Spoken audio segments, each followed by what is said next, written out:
What's up guys, Nico here from The Hunt. Today we're going to show you how to use buck beads from Lip Curl Scents.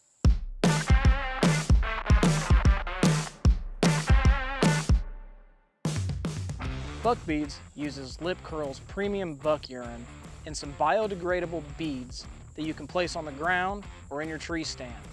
Personally, one of my favorite methods for using the buck beads is putting them under scrapes that are already made, kind of presenting like an intruder buck into the area, and it lasts a little bit longer even whenever a buck comes up to freshen up that scrape later. Those beads kind of hang around at least in the vicinity, keeping that interest up. They can also be used really well with making your own scrapes and also as a cover scent. So whenever you come into a new set and you want to cover up your trail but you're not quite wanting to throw out like doe estrus or anything yet, you can sprinkle these behind you as you're walking in, leaving out that fresh scent.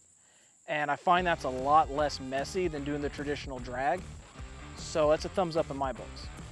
So whenever I want to freshen up a new scrape, I'll approach the scrape, doing my best to not stand in it.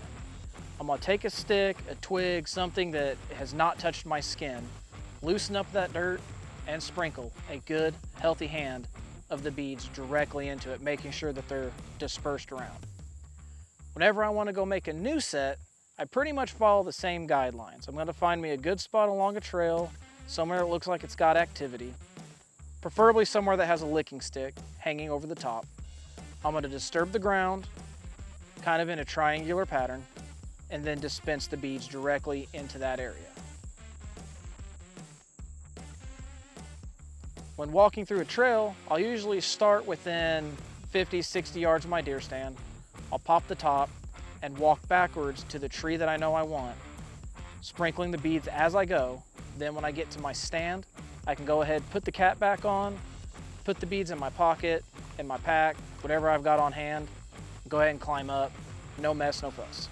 If you guys got any questions or comments, leave them down below. We'll get back to you as soon as we can. If not, check us out on thehuntcamp.com.